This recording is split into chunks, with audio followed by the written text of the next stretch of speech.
네, 묵상간증 제자 삼는 삶입니다. 저는 어릴 때부터 성당을 다녔는데 하나님은 그저 제게 멀리 계신 분이었습니다. 그러다 중고등학생 때 친구와 함께 교회를 다니면서 나는 하나님이 만세 전부터 택하신 거룩한 자녀라는 정체성을 깨닫고 삶이 완전히 바뀌는 경험을 했습니다. 그 후로 저는 예수 그리스도의 피로 사신 보배로운 자녀답게 항상 말조심을 하며 친구들을 많이 전도했습니다. 그러나 친구들을 주님의 제자가 아닌 내 제자로 삼으려 했고 예배는 드리지만 기복의 가치관으로 살며 예수님을 의심했습니다. 저는 결혼한 뒤에야 믿음의 공동체에 속해 고난 중에 말씀으로 위로를 받으며 기복에서 팔복의 가치관으로 바뀌었습니다. 그러자 예수님이 지시하신 산에 이른 제자가 된 듯하여 기쁘고 감사했습니다. 그동안 입으로만 전하던 말씀을 삶으로 살아내고자 모든 예배를 사수하고 성실히 일했습니다. 전에는 세상적으로 잘된 것이 없어 형제들에게 복음을 전할 수 없다고 생각했는데 고난 중에 오히려 기쁘게 살아가니 동생들도 복음을 받아들이고 함께 주의 제자가 되었습니다. 그리고 유교 집안으로 복음이 전해지기 어려운 시댁에서 주님을 영접하고 소천하는 은혜도 있었습니다. 시어머님은 밤낮 없이 일해 모은 많은 재산을 시아버님이 사기당하여 전부 잃었는데도 시아버님을 높이는 의로운 분이십니다. 그러다 보니 나보다 의로운 삶을 사는 사람이 있으면 전도해보라며 복음을 거부하십니다. 그럴 때마다 저는 시어머님은 절대로 예수님을 믿지 않을 거야 라는 생각에 전도하기를 그만두고 싶었습니다. 그러나 제가 죄인의 입장이 아닌 의인의 입장으로 다가가 시어머니를 전도하려고 한 것이 오히려 복음 전파를 회방한 일임이 깨달아져 회개하게 됩니다. 항상 함께 있겠다고 약속하신 예수님의 말씀을 기억하며 시어머님의 구원을 위해 끝까지 복음 전하는 제자의 삶을 살겠습니다. 적용하기입니다. 시어머니께 매일 안부 연락을 드리고 큐티 말씀으로 깨달은 저의 죄를 한 가지씩 고백하겠습니다. 믿지 않는 시누이에게 큐티인과 신앙서적을 보내겠습니다. 네, 여기 이렇게 나와 있듯이 그동안 입으로만 전했던 말씀을 삶으로 살아내고자 모든 예배를 사수하고 성실히 일하고 전에는 세상적으로 잘된 것이 없어 뭔가 세상에서 성공해야 형제들에게 복음을 전할 수 있다고 생각을 했던 거죠. 그런데 고난 중에 오히려 기쁘게 살아가니 동생들이 복음을 받아들였다라고 이렇게 해주고 있습니다. 또 여기 시어머님은 우리 표현으로는 성품으로 아주 무장이 되어 있죠. 그렇게 자기 열심으로 이 시아버님 사기당하여 전부 이 재산을 잃었는데도 이렇게 높이는 의로운 분이다 보니까 오히려 자기의 의 때문에 예수님이 더 이렇게 들어가지 않는, 그래서 이분의 고백은 죄인의 입장이 아닌 의인의 입장으로 다가가 시어머니를 전도하려고 한 게 복음을 회방한 일이다라고 이렇게 깨달아졌다라고 이렇게 해주고 있습니다. 네, 오늘은 이 마태복음 28장 11절부터 20절까지 이제 마태복음 마지막 내용인데요. 11절, 12절을 보면요, 여자들이 갈 때 경비병 중 몇이 성에 들어가 모든 된 일을 대제사장들에게 알리니 12절에 그들이 장로들과 함께 모여 의논하고 군인들에게 돈을 많이 주며, 여기서 대조가 되고 있습니다. 11절 보면요, 여자들이 갈 때 경비병하고 여자들하고 지금 대조가 되어 있어요. 이 여자들 같은 경우는 예수님의 부활을 목격한, 너무 기뻐서 큰 기쁨으로 이 부활의 소식을 전하는 자가 있는가 하면 경비병들도요 예수님의 부활을 이미 알았던 것이죠. 근데 이 사람들은 대제사장에게 갑니다. 사실 빌라도에게 가야 정상 아니겠습니까? 그런데 이 사람들이 대제사장에게 지금 간다라는 것은, 보고하고 있다라는 것은 이 무덤을 경계하고 지키라고 명한 사람도 빌라도가 아니라 대제사장들이었음을 암시하고 있습니다. 그리고 여기서 보면 12절에 그들이 장로들과 함께 모여 의논했다. 이제 의논했다라고 하는데요. 이 의논하고라는 말은 철저한 계획, 음모, 목적이라는 뜻이 있습니다. 그러니까 이렇게 정말 예수님을 방해하는데 철저한 계획을 가지고 있는 대제사장들과 장로들의 모습을 봐야 합니다.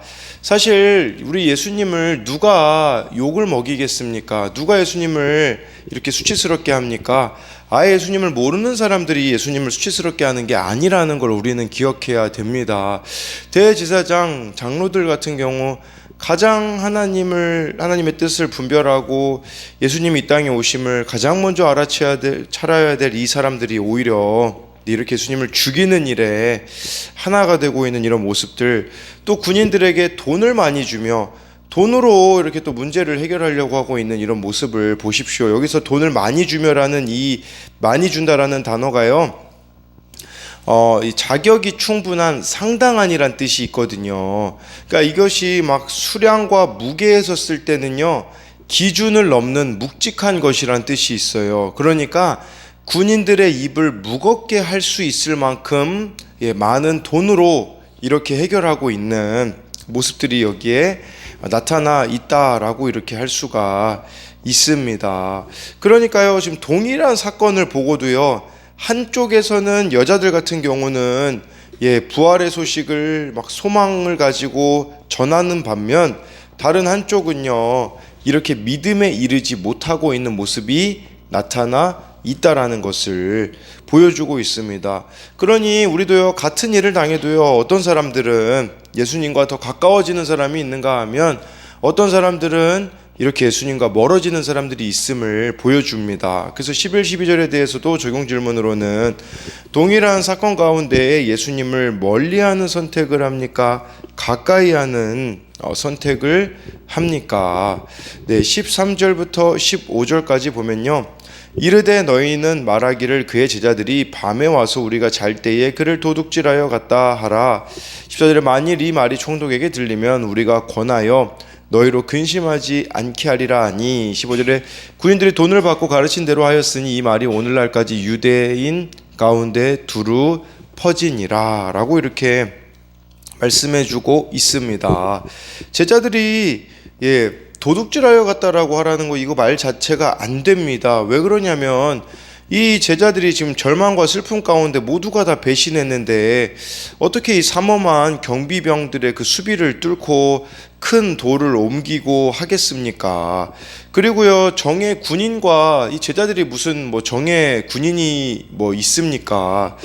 물론 열심당원으로 추정되는 인물은 있지만, 근데 이 로마 군인들을 어떻게 이길 수가 있겠습니까? 또 이렇게 거짓말을 하고 있는, 잘 보십시오. 지금 대제사장과 장로들은요, 돈으로 거짓말로 이렇게 살아가고 있는 모습이 여기에 나타나 있다라고 할 수가 있습니다. 그리고 얼마나 이렇게 또 연결이 되어 있는지 14절에요, 이렇게 얘기하는 거예요. 이 군인들이 거짓 보고하잖아요. 그러면 총독 빌라도한테 이거는 예수님 시체를 잃어버렸기 때문에 죽음까지도 당할 수 있는 일입니다. 그런데 걱정하지 마라. 이거 빌라도한테 잘 이야기해서 너희들한테 피해 안 가게 해주겠다라고 말할 정도로 이미 지금 정치와도 손을 잡고 있는 대제사장과 장로들의 모습이 여기에 나타나 있다라는 것입니다. 그렇다면 지금 이들이, 대제사장과 장로들이 예수님을 믿는데 방해되는 게 무엇이겠습니까? 그들은요, 가지고 있는 권세, 능력이 너무 많기 때문에 예수님의 제자가 되는데 너무나 방해가 된다라는 것을 말씀해 주고 있는 것입니다. 그리고요, 이들에게는 너무나도 많은 세상 가치관들이 그들을 점령해 버렸기 때문에 사실 이렇게 돈으로 이렇게 해결하는 거 세상 방식 아니겠습니까? 우리도 기억해야 되는 것은 세상 방식을 버리지 않는다면 그 누구도 우리는 예수님의 제자로 만들어낼 수 없다라는 것을 기억해야 됩니다. 이 제자는요, 돈으로, 거짓말로, 뇌물로 만들어지는 게 아니라는 것을 기억해야 합니다. 그런 관점에서 보자면 나의 자녀들, 내 주변에 있는 사람들은 왜 예수님의 제자로 서지 못할까를 보면 내가 어떤 방식으로 이렇게 살아가고 있는 모습을 보여주고 있는가를 봐야 한다라는 것입니다. 이처럼 욕심을 따라 행동하면요, 구원과는 전혀 상관없는 선택을 한다라고 이 말씀을 통해서 알 수가 있습니다. 그래서 이것에 대한 적용 질문으로는요, 세상 방법으로 직장에서 일하고 자녀를 교육하여 제자 삼지 못했습니까? 나는 이해타산 때문에 믿음을 저버리고 거짓을 말하거나 행하지는 않습니까? 부활하신 예수님의 증인이 되고자 내가 내려놓아야 할 욕심은 무엇입니까? 16절, 17절 보면요, 11 제자가 갈릴리에 가서 예수께서 지시하신 산에 이르러 17절에 예수를 배웠고 경배하나 아직도 의심하는 사람들이 있더라. 예수님이 지시하신 그 갈릴리의 산에 이르렀다라고 말씀해 주는데요, 갈릴리는요, 먼저 예수님이 제자들을 부르신 곳입니다. 밑에 절에 보면 나와 있지만 여기서 지상명령이라는 것을 예수님이 내리시거든요. 이런 관점에서 보자면 우리를 부르신 이유는요, 모든 민족을 제자 삼으라는 사명이 있음을 기억해야 한다라는 것입니다. 이 산은 어디 산이었을까요? 아마도 추정하건대요, 마태복음 5, 6, 7장 산상수훈 설교하신 그 산이라고 볼 수가 있습니다. 무엇을 말하는 것이겠습니까? 예수님이 마태복음 5, 6, 7장 말씀하신 그 말씀을 기억하라, 받은 은혜를 기억하고 초심을 잊지 말라는 의미가 아니겠습니까? 네, 그리고 여기 의심하는 자가 있었다고 해요. 17절에 아직도 의심하는 사람들이 있더라. 이 의심하다라는 단어가요, 두 마음으로 흔들리다, 네, 주저하다, 확신이 서지 않다라는 뜻입니다. 원어로 보면요, 두 마음으로 흔들리다. 네, 그러니까 어떤 사람은 이 부활하신 예수님을 만나 믿고 경배하는 사람이 있는가 하면, 반면에 어떤 사람은요, 살아계신 예수님을 가까이 배워도 여전히 두 마음 사이에서 흔들리는 사람들이 있었다라고 이렇게 할 수가 있는데, 사실 이 부활도 예수님이 이미 미리 말씀하셨거든요. 그러니까 이 두 마음으로 흔들리는 이유는 말씀을 믿지 않았기 때문이다라고 할 수가 있습니다. 우리도 마찬가지인 것 같습니다. 우리에게 말씀이 없으면요, 우리도 어떤 사건들 속에서요, 두 마음으로 흔들릴 수밖에 없음을 기억해야 된다라는 것입니다. 그래서 이것에 대한 적용 질문으로는 내가 감당해야 할 주님이 지시하신 일은 무엇입니까? 사건 가운데 말씀을 온전히 믿지 못하고 믿지 않고 의심하지는 않습니까? 그리고 이제 예수님께서 그곳에서 그 산에서 이제 마지막으로 말씀하시는 내용이 마태복음에 보면요, 18, 19절을 먼저 보면 예수께서 나와 말씀하여 이르시되 하늘과 땅의 모든 권세를 내게 주셨으니 그러므로 너희는 가서 모든 민족을 제자로 삼아 아버지와 아들과 성령의 이름으로 세례를 베풀고 라고 이렇게 말씀해 주고 있습니다. 그래서 부활하신 예수님은 이제는 가서 모든 민족을 제자로 삼으라고 말씀해 주고 있습니다. 네, 여기서 제자로 삼는다라는 것은 예수님을 충성스럽게 따르는 자를 세우는 것을 의미합니다. 그러면 이것은 교회가 감당해야 될 역할인 것이죠. 무엇입니까? 복음을 전할 뿐 아니라 예수님 믿기로 결심한 사람들을 영적으로 양육하는 것이 되어야 합니다. 그러나 이 제자됨에 있어서 중요한 것은요, 내가 제자가 되지 않고서는 절대로 다른 사람을 제자로 만들 수 없음을 기억해야 한다라는 것입니다. 네, 그래서 여기서 18절에 보니까 18, 19절에 많은 단어들이 나오는데, 근데 18, 19절에요, 주 동사가요, 모든 민족을 제자로 삼아, 이게 주동사로 쓰여 있어요. 그러니까 나머지는 다 이것을 지지해주는 이렇게 그런 의미라고 볼 수 있는 것이거든요. 그러면 우리들의 삶의 목적이 이것이란, 근데 여기 이게요, 이 제자 삼으라는 게 명령형으로 기록이 되어 있어요. 명령형으로 기록되어 있다라는 것은 여러분들이 선택할 문제가 아니라는 뜻입니다. 그렇다면 우리들의 인생의 목적이 가서 제자 삼는 것인데, 가서 제자 삼기 위해 직장에 가고 교회에 가고 학교에 가고 해야 한다라는 것을 보여주는 것이라고 할 수가 있습니다. 그랬을 때 이 18, 19절에 대한 적용 질문으로는요. 예수님의 제자로 살아가고 있습니까? 내가 예수님의 제자로 삼아야 할 사람은 누구입니까? 그래서 여기서도 또 나의 제자로 만들어내려고 하지 마시고 예수님의 제자로 만들어내는 것이 우리들에게 필요한 것을 기억해야 합니다. 20절을 보면요. 내가 너에게 분부한 모든 것을 가르쳐 지키게 하라. 볼지어다 내가 세상 끝날까지 너희와 항상 함께 있으리라 하시니라. 예수님이 분부한 모든 것이 말씀 아니겠습니까? 근데 이 분부한 모든 것, 이 지금 말씀을 전하시는 그 산이 바로 그 팔복을 전하시고 마태복음 5, 6, 7장을 전하신 산이기 때문에 사실 예수님이 분부한 모든 것은 마태복음 5, 6, 7장의 핵심으로 다 담겨 있지 않습니까? 그런 의미로 보자면 우리가 정말 마태복음 5, 6, 7장의 그 삶을 살아내야 한다라는 의미로도 볼 수가 있습니다. 그리고 우리가 먼저 이 말씀을 살아낼 때에 그것을 다른 이들에게 가르쳐 지키게 할 수 있음을 말씀해 주고 있는 것이죠.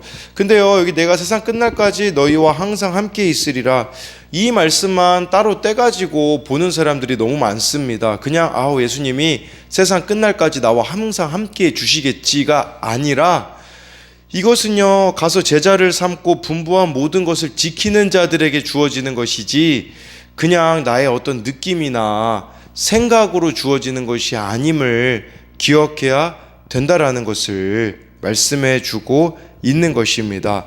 그러니까 예수님의 이 명령에 순종하는 자들과 예수님은 함께 하신다라는 것입니다.